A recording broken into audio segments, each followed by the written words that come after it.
Yeah, cross, ask more people.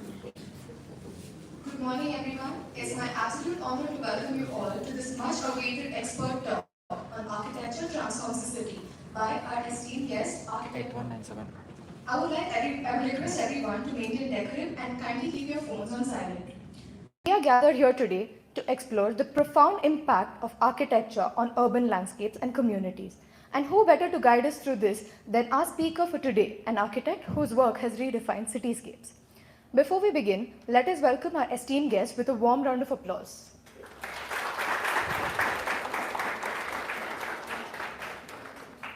To invoke positivity and light, let us begin this event with a ceremonial lighting of the lamp. I invite our dignitaries to kindly step forward for this auspicious moment.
Now, to add a touch of divinity to our gathering, we have a melodious invocation song by Chinmay from second semester. Let us welcome her with a big round of applause.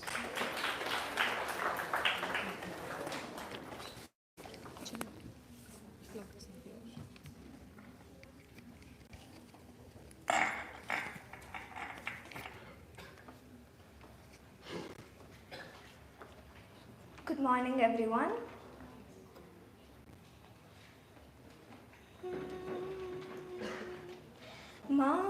Mamavatu Shri Saraswati. Mamavatu Shri Saraswati. Mamavatu Shri Saraswati. Shri Mamavatu Shri Saraswati. Kamakoti Pita Nivasini Mamavatu Shri Saraswati.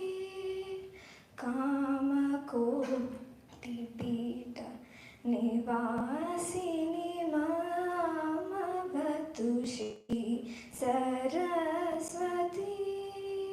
Komalakar Saroja Drutavina. Komalakar Saroja Drutavina. Simatita Varavak Vibhushan. Simatita Varavak Vibhushana. Mamavatu Shri Saraswati. Mamavatu Shri Saraswati. Kamakoti Pita Nivasi Mamavatu Shri Saraswati. Saraswati.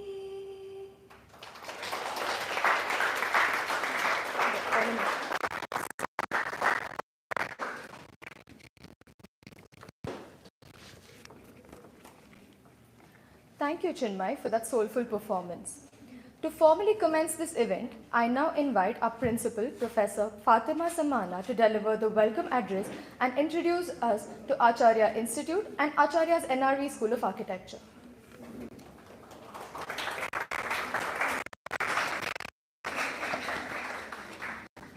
Thank you, Sneha. You need to bring this on.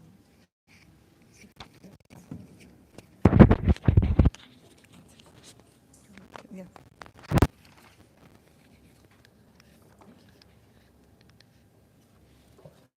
Good morning, everyone. It's with great joy and pride that I welcome all of you to this special event at Acharya's NRV School of Architecture. Today, we've all gathered here to delve into the transformative power of architecture and its role in shaping future cities. Today, we begin with an introduction to Acharya Institutes, which is one of the largest campuses. Established with a vision to provide world-class education, Acharya Institutes is a home to a diverse community of students across various disciplines, fostering innovation, creativity, and academic excellence. Within this vibrant ecosystem, we stand as an institution which is a beacon of design education with strong emphasis on sustainability, urbanism, and cutting-edge design thinking, which nurtures future architects to inspire creating and meaningful spaces that contribute to our society. Our institution is committed to academic excellence, hands-on learning, and global exposure on various architectural perspectives, ensuring that our students are well equipped to shape the future built environment. Today, we are honored to welcome Architect Maan, our esteemed chief guest, who will be sharing his insights on the topic Architecture Transforms the City. His expertise and architect perspectives will surely inspire us in thinking beyond conventional designs and exploring architecture as a catalyst for urban transformation. I would like to extend my welcome to Architect Maan and his team for all the esteemed guests joining us today. I would also like to extend my heartfelt gratitude to our Managing Director, Mr. Krishna Basani, and our Academic Director, Dr. Bhagirathi, for their continuous support in fostering academic excellence and industry engagement, without whose support this would have not been possible. As well. This is a very good example. You see 50% for physical use, and on the right hand side, so become a landscape for the house. That's how it's go from the ground floor. So interiors come into part of landscape has been introduced. It's a part of interior space, and everything else I try to keep it as simple as possible. So the space is important. The natural element is important. Then decoration fixture. So when the night turns down and you see the house become a home. And another good example, the same context, it's CBD location. So this house, you'll probably see very dense areas, so where with the wish of the architect, so after the house get built, so this become a small park, open spaces for the surrounding. So I came talk with the client to come up with the layout where it's mostly natural ventilation throughout the house. Secondly, to request our client to build less and to gain more. So when you build less, you minimize the construction cost. At the same time, to have opportunity to have more open spaces inside of the property instead of dark and um, not that pleasant to be. So a lot of the house in the layout create a lot of voids in between. So again, create it, open and close, open and close. So create a lot of layers of light. So where the house become very soft. That's how you see in the section. So otherwise, the architecture, facade and everything is so simple. The section, and also at when you build a house, the context of surrounding is very important. So we try not to dominate the surrounding to show up the architecture. So architecture appears have to be humble and benefit for surrounding. So that you look from the neighbors, look down, so become a part of landscape for surrounding. And the house integrated with the canopy blocks where you block afternoon sunlight. At the same time, opportunity for natural ventilation and introduce a lot of water element. Sorry? Just hold it a little closer. The Hmm? mic. Okay. So introduce a lot of water, natural elements at the waters, green, so become a main feature of the house. So the house, um, uh, the owners agree with me, like to build very small, not so big number of bedroom. So it's only 2 bedrooms for entire house. So therefore, opportunity to introduce a lot of open space, natural light, natural ventilation inside. So that the view, how you see at the sunken lao in the living dining kitchen. So you imagine when you step in, you see here the Zen feeling and also relaxation of the space. So to make you how to call it, calm during to the stressed working day, or yeah, that's how it looked from the entrance.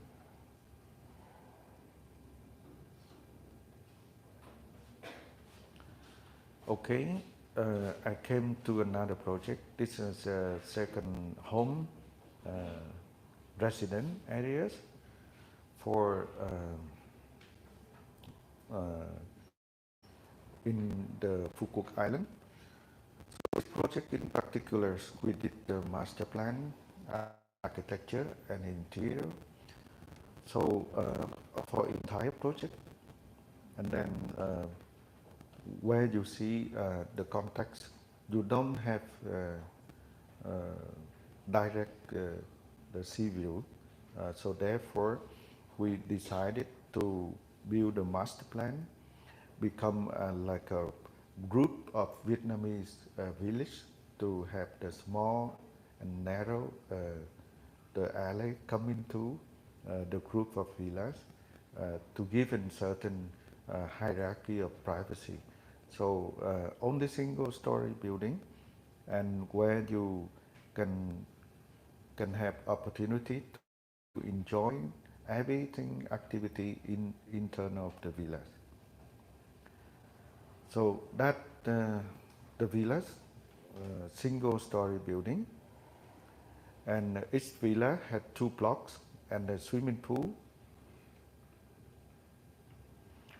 So that how of the villas layout works. So you have decided to create a privacy by the fence become a part of the house, only single story building. So 1 block is the living dining kitchen, the other block is for the bedrooms.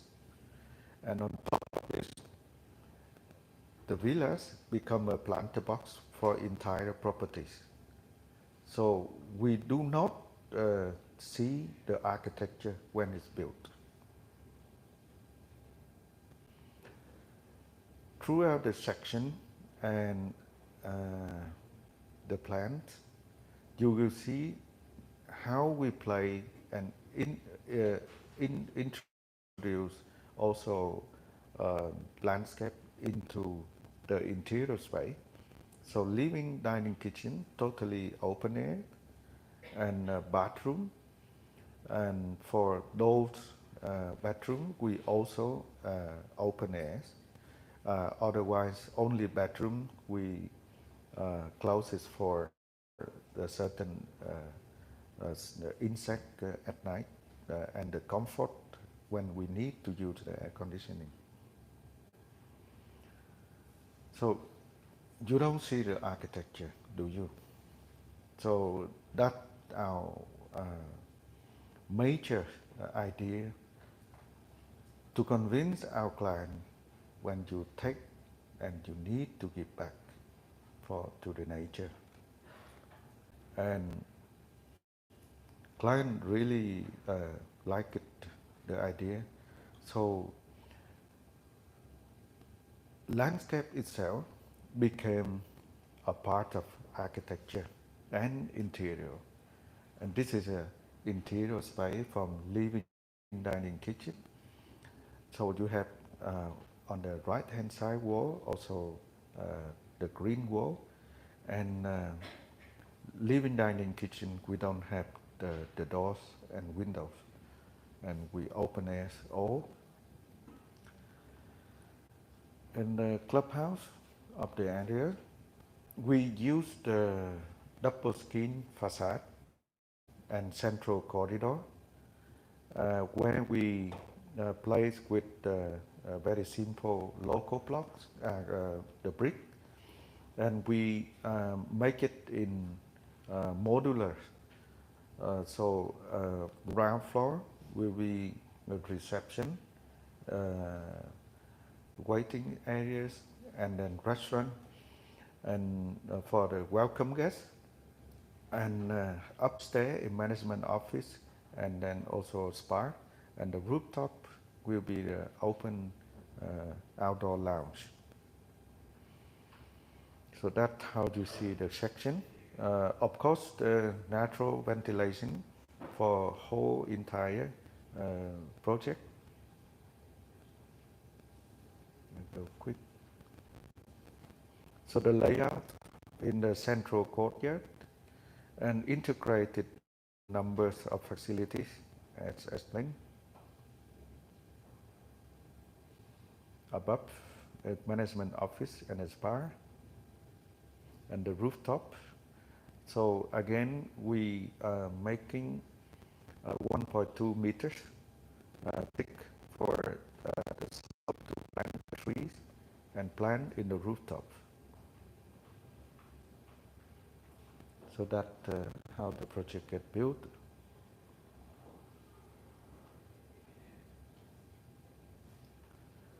So the ground floor interior, it's no boundary between interior architecture.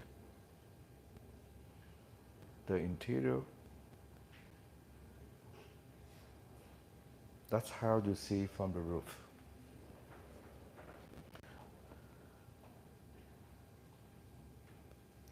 Okay, another project is we did 40 villas and also the spa from finished 2016. So from this, we had recognized our firm by the public until today. So 40 villas, we had different size of the land with all 3-bedroom villas and 2 blocks.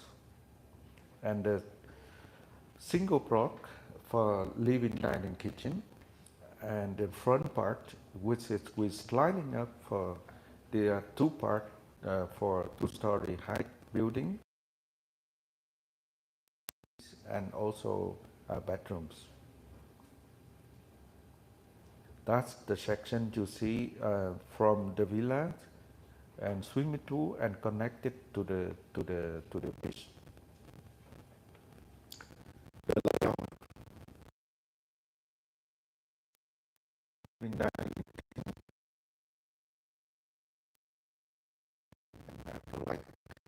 And above will be the infinity water and sunken lounge to cool down for uh, the living dining kitchen underneath, where also to disappear the architecture, to have the journey infinities from master bedroom to look out the landscape and also to the sea.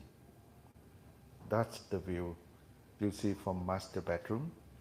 So everywhere we try to do when we design to highlight as much as architect as possible to celebrate the landscape uh, as closer to the human as possible.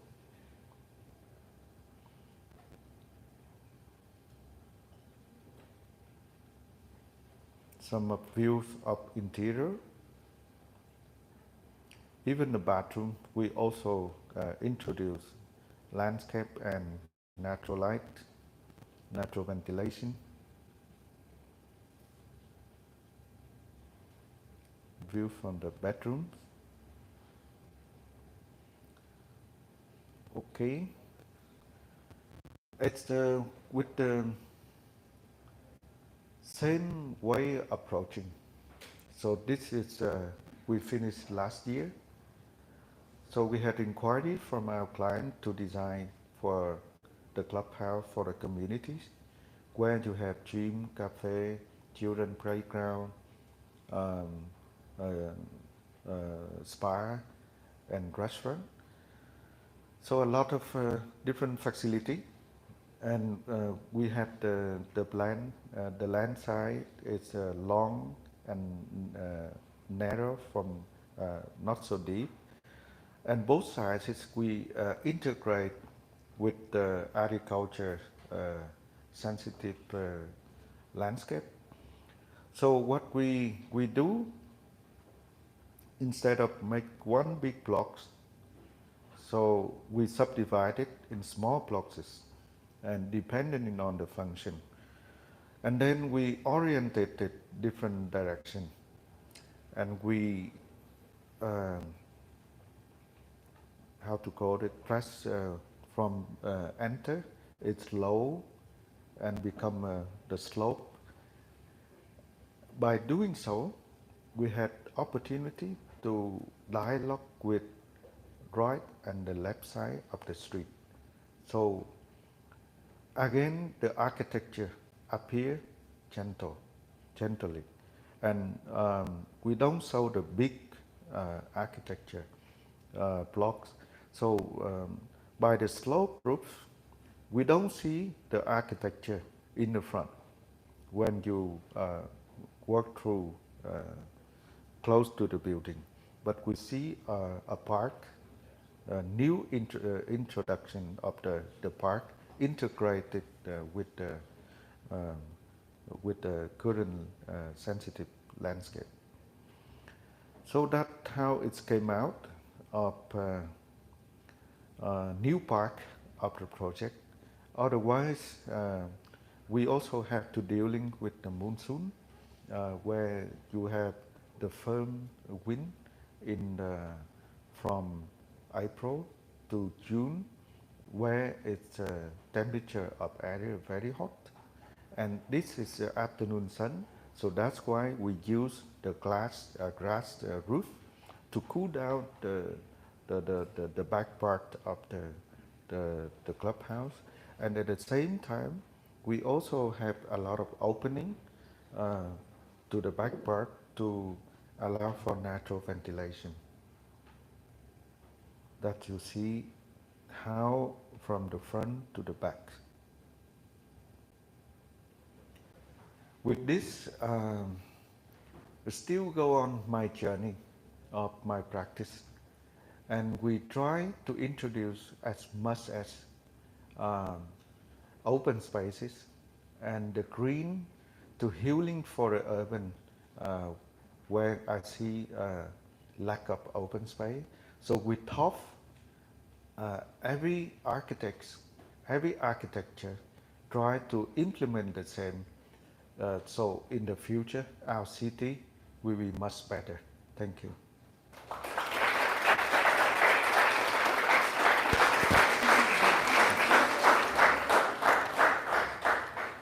Wow, that was truly an inspiring and enlightening session, Saurabh. Thank you, sir, for sharing your expertise with us today. Now, we have an open floor for interactive Q&A session. I invite students and faculty members to take this opportunity to engage with our esteemed speaker. Please raise your hands and I'll direct the question to Architect Man.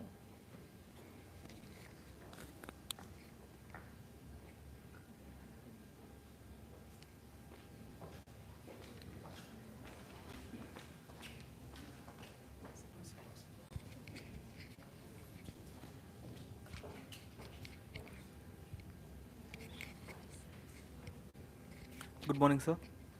Good Can you morning. hear me? Yeah, so I want to know how do you deal with the negative spaces that occurs while you're designing a sloped roofs? Can you say again, please? I want to know how do you deal with the negative spaces that occurs while designing a sloped roofs?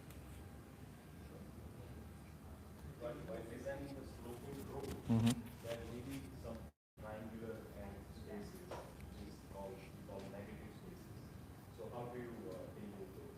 What do you mean, the negative space?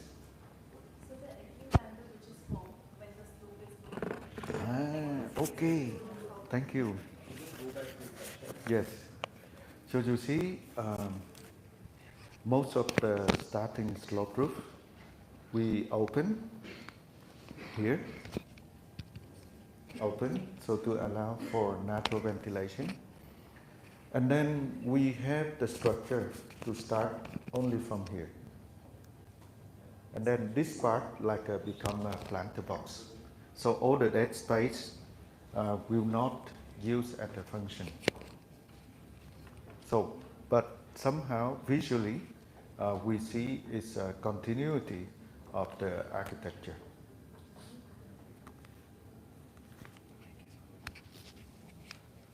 Thank you, sir. You're welcome. Any other questions?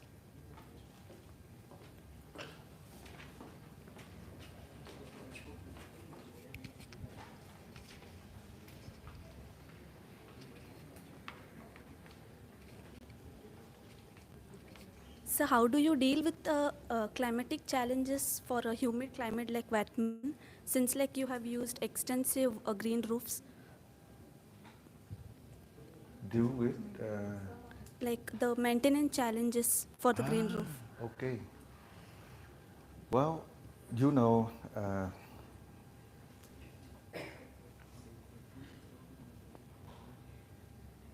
for instance, whatever you do, for instance, this roof, you need to deal with waterproofing.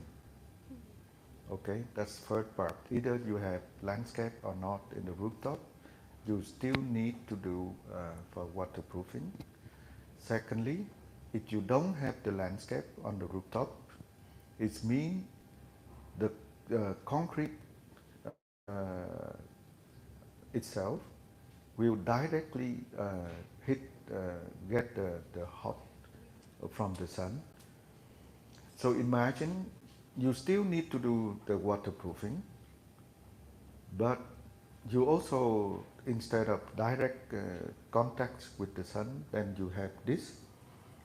So then this will cool down and more durable, the concrete slab more durable instead of you show directly to the sun. Then the temperature on the surface not changing during the day. So there are all constant temperature. So by that way, the concrete slab will not will last longer. Yeah. So the issue, the maintenance. So if you do the good waterproofing, so the rooftop on the ground is all the same. So the grass, you need about 400 mm, and then you have the layers, verticel, what I call, for drainage underneath. All you need to do is fertilizer and watering twice a day for maintenance, which is the automation system can do, but you don't have to do anything. So, am I answered your question? Yes, sir. Thank you. You're welcome.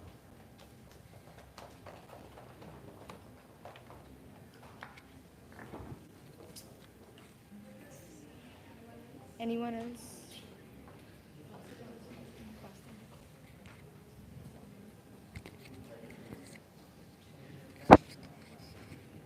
Good afternoon, sir.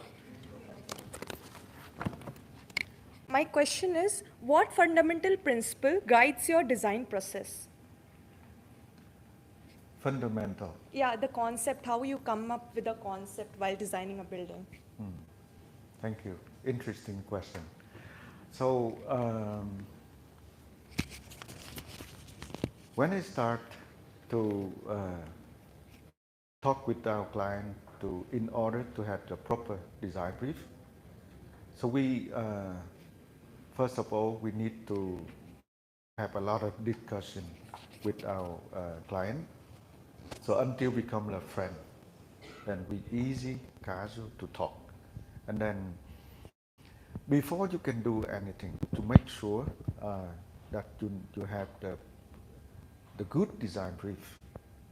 So client demand always more, but actually the result is not as they expect because they haven't seen the product before we start, as in the job of architects. So therefore, with our expertise, with our journey of our experience, we try to explain them before we draw as much as we can. So one of the things I always raise when I meet the client, don't build big, build smaller. Why? Because the more smaller architecture you build, the better qualities of life for a living space. Because when you do smaller, you will have less the construction budget. At the same time, you gain more open space, which is free. But by having more open spaces, then to improve your quality of life. Because I don't know here, but in Vietnam, many people ask for the big things. So almost 90%, 80% construction, how to say, density. So there are not, so then surrounding only 1 or 2 meters left over, then they ask for to build all the trees surrounding like this. So the tree like a victim, and then no place to breathe. So by doing the design, always integrated living space, open space, living space, open space, to create layers for the architecture.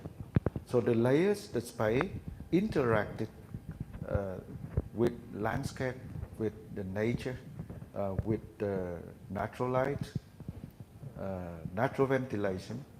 So then the landscape and open spaces become a part of the architecture. So that is the challenging of build less, see more.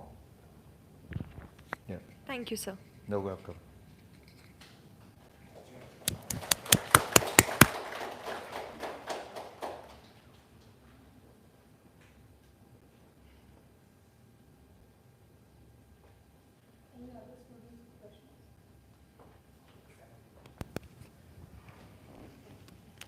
Sir, since your architecture style seems to be mostly modernist, functional, and minimalist, can you tell us about the traditional Vietnamese architecture scenario in like Ho Chi Minh City and Hanoi or something? Thank you.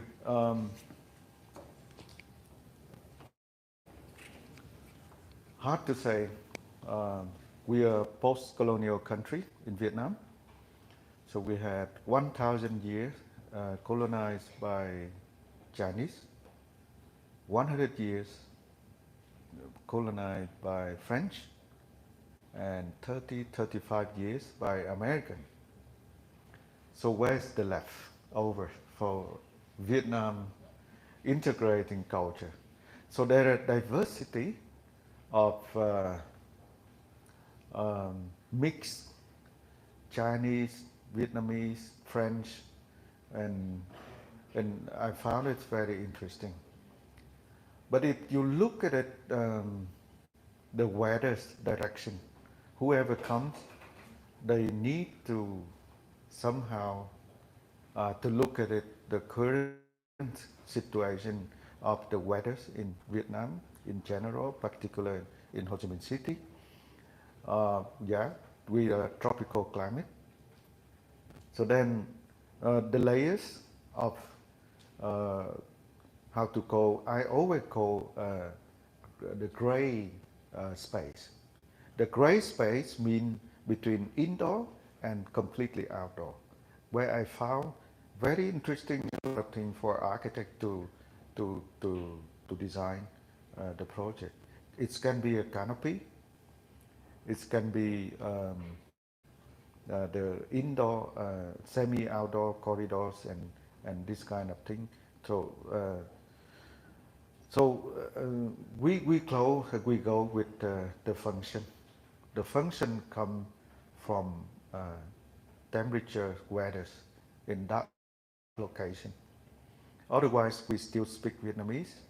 We eat Vietnamese food, like beautiful, not as good as in India's food in a different region, but otherwise, yeah, the culture is reflect not so much about architecture, but reflect about the human dialogue and also the local language and others. So the architecture play its role of how to deal with the context of climate. Yeah. And for me, Japanese architecture, I admired a lot. I've been there a lot. I really like it, the way to design more than to see less. So you have to work with a lot of proportion and at the spaces instead of decoration. So everything show must have the meaning and why it's there. If you don't need to, better not to have. By this way, we try to compact the space indoor as much as we can and to celebrate the landscape and raise space as much as we can, where we found that the quality of the space for quality of living for human is there. Am I answered your question? Thank you.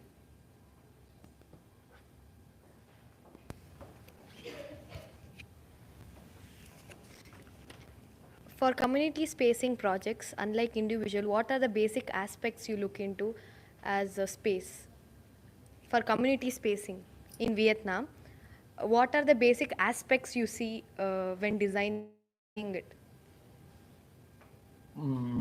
Well, everywhere, every city had a different context, different landscape. In general, it's a tropical landscape. So where you see a lot of green, but in the metropolitan cities, the green it's become whiter. And particularly in Ho Chi Minh City, we had water-based rivers and canals uh, concept, the landscape. Otherwise, by urbanization, you know, um, the canal has been occupied by new development.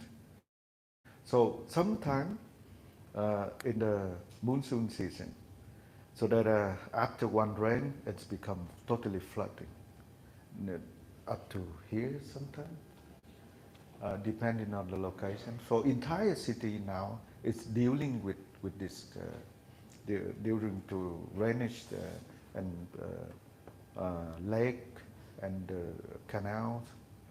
It's disappear slowly. Yeah. Sir, is there any redevelopment of slums going on in Vietnam right now? We do have, but we also had the strategic planning to relocate for the slum housing by canal, riverbank, and so on. If you talk about 20 years ago, yes, but now the city tried to improve the along to the canals and the rivers. Yeah. Thank you. You're welcome.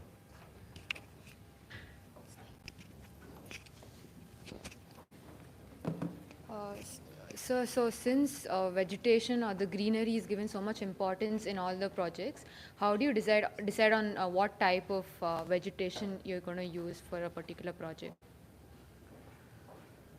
You see, my landscape design, nothing has fantasy design at all. The grass, yeah, Bangalore we have grass, and the coconut, um, and many other. It's something we choose were suitable with that location, or the best is we choose the plant and tree on that location.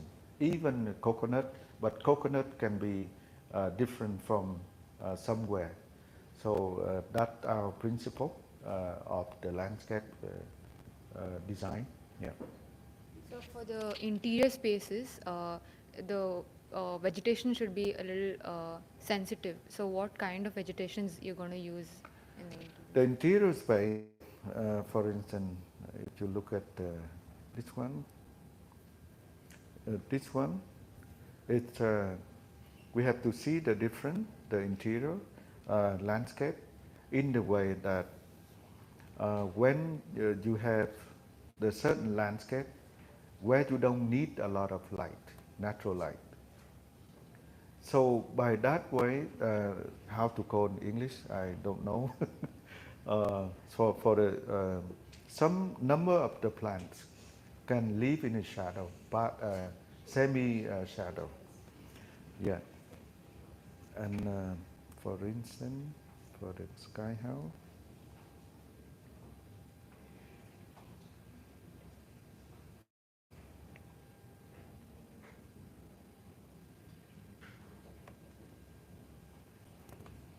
For instance, this, I think we also have in India on the, yeah, this plant, where you, yeah, easy to live indoor and outdoor.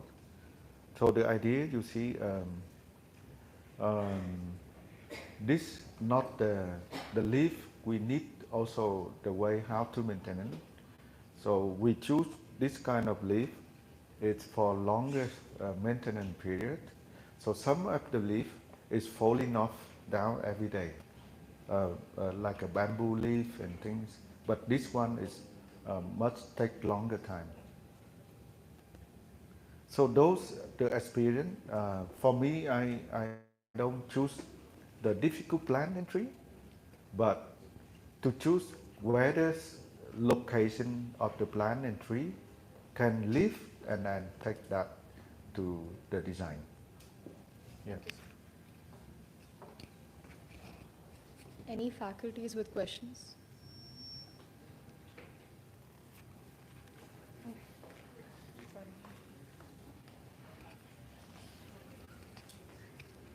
Sir, if you were being an architect, if you were asked to build a cultural hub in Vietnam, would you rather prefer it to be in the center of the city or in the countryside?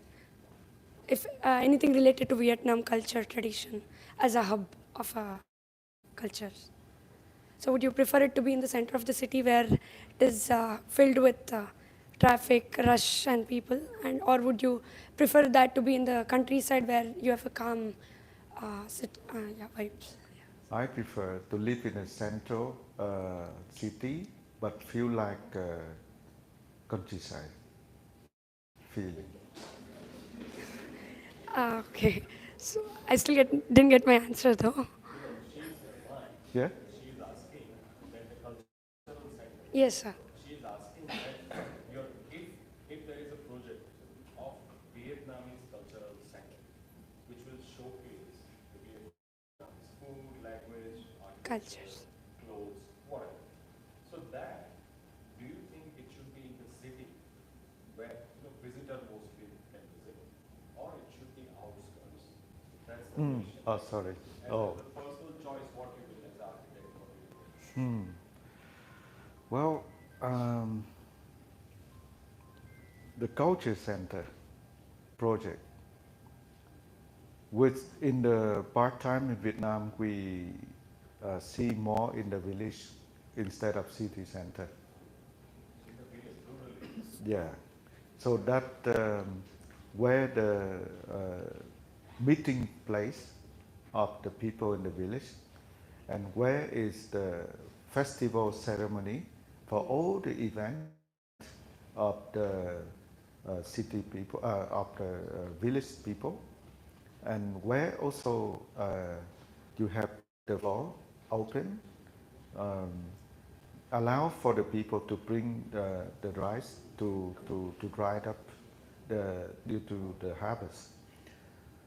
Otherwise, I don't see any culture center in the city centers. So if it is a tourist attractive centers, so if it is in the villages or the outskirts, will that be kind of difficult for the tourists who come to Vietnam, who will be majorly in the cities, but will that be difficult for them to come back to the village for? It's other way actually.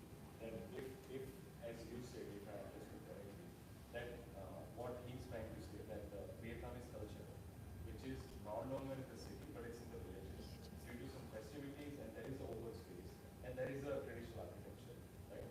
And there, if such kind of cultural center intervention with more program, which may actually attract more tourists. So it's not like inconvenient, but if there is some good thing, people will travel to that, like Kyoto. So people will travel remotely. So these are the strategies which will bring economy to the rural areas also, right? So these are the kind of strategies. So I don't think it's a bad idea. And away from the city, which is already we see, there is no breathing space. This is so dense, my God, there is no open space. This itself, and in a humid weather, if we don't have open space ventilation, then it's too uncomfortable. So I think the essence of one's work, what I can see, that is bringing the open space in the middle. That's where I think it's a very different architecture as I see. A very simple landscape, which we can count, any layman can do. So it's not very fancy, some flowering trees or expensive foreign trees or hybrid trees or anything. But it's right. Yes. Thank you, sir. Yeah, I have just one question, Mark. That do you have? Yeah, I just one question that you are using a lot of landscape in your project. So, do you have a local experts or let's say gardener, not a landscape architect, or local knowledge about which kind of landscape is suitable for these surfaces? What I can see in some of your projects, which is the pictures are over a period of time. So it's not just like new project. So that means the landscape have survived, right? And I'm sure you are doing the post-occupancy evaluation. So what are the challenges and how do you integrate the local gardeners or local people who has the knowledge that what type of plants suitable? So by accident, from beginning, we don't do the landscape in-house. So during to the time, So we become a landscape architect as well. Parallelly, when we start to design the architecture. So landscape is a part of architecture, cannot be separate. So therefore, we need to understand how it's work as the landscape architect, although we are not professional. So when we start to design the, uh, the project, so we call like landscape suppliers, landscape contractors to come to work with us. So to share like, okay, this plant and tree, how does it work? And how is maintenance period, how it's to how long we need to visualize one time, and and those kind of things, and how thick of the soil in the, if we plant above the ground, and this kind of thing we need to learn. All the detailing, everything need to be well designed, and then otherwise the landscape and the plants, what kind of plants, what kind of landscape, and everything for me, try to choose the local landscape, number one.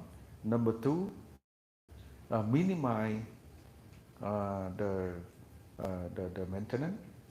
Minimize maintenance means if the coconut, 2 months, you will clean the leaf one time if the leaf fall down. So this kind of thing we need to know to minimize the maintenance. And thirdly, to use the technology and to, yeah, to also for maintenance reason as well. Welcome.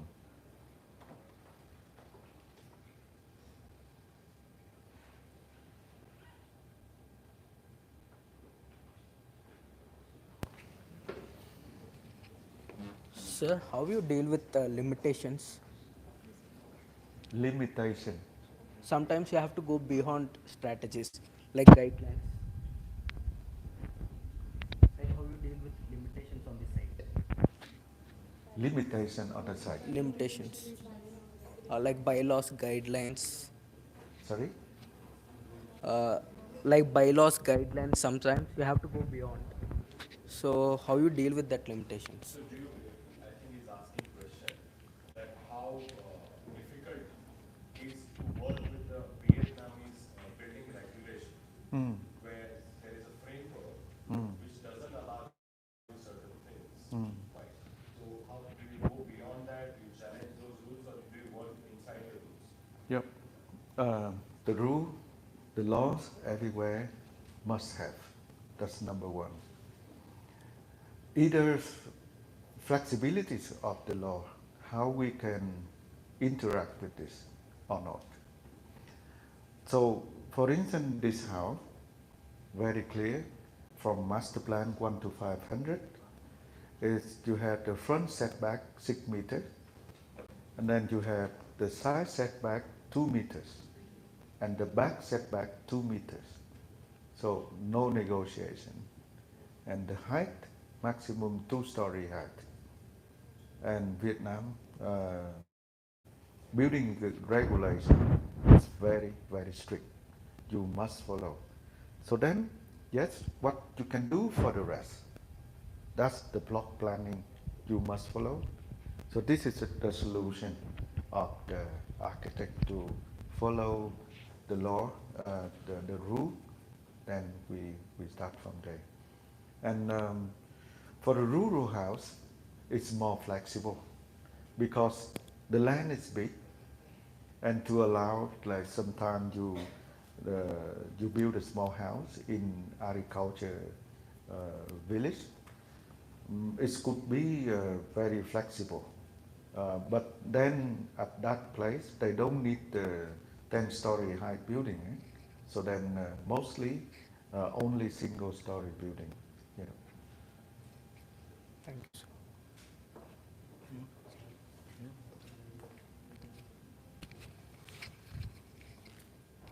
I just speak?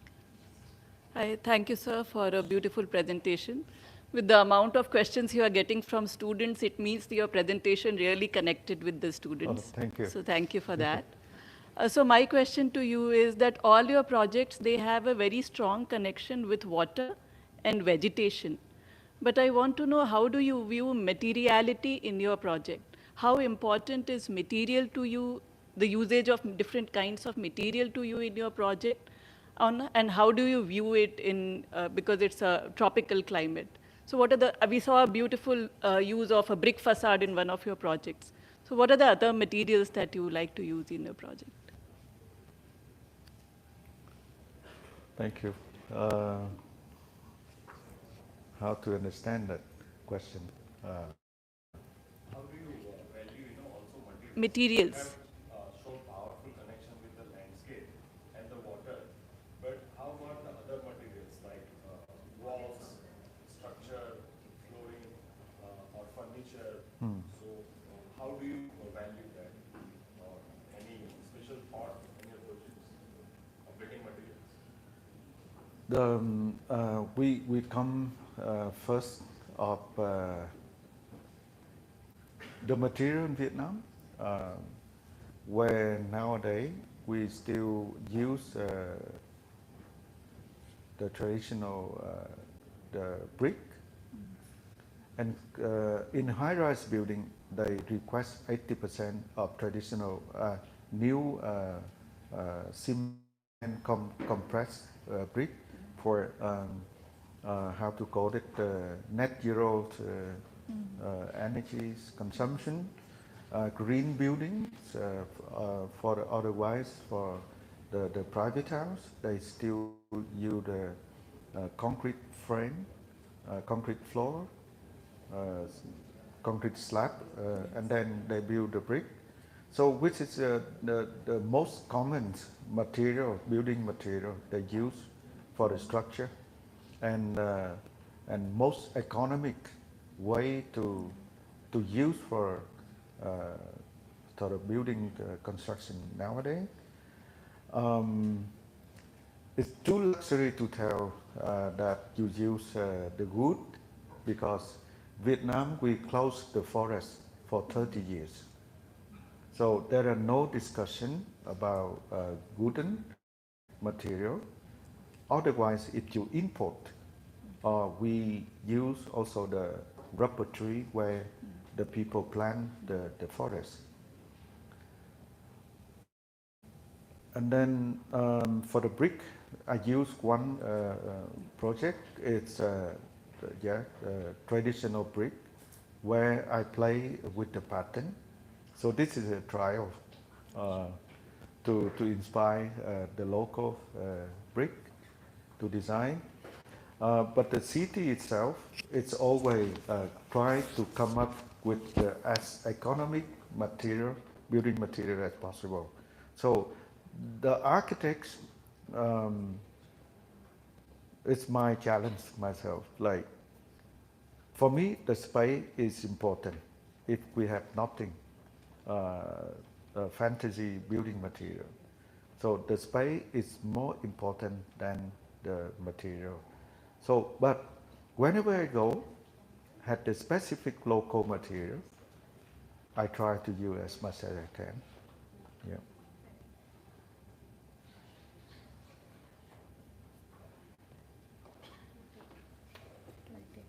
Yeah. Finished? Yes. Okay. So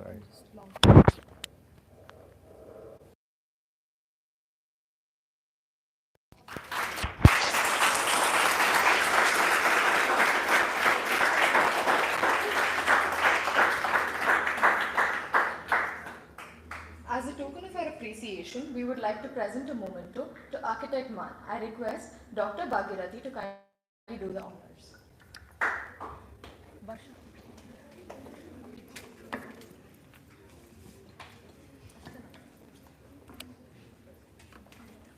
Mama. Gracie ma'am.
As we come to the end of this insightful event, it's time to express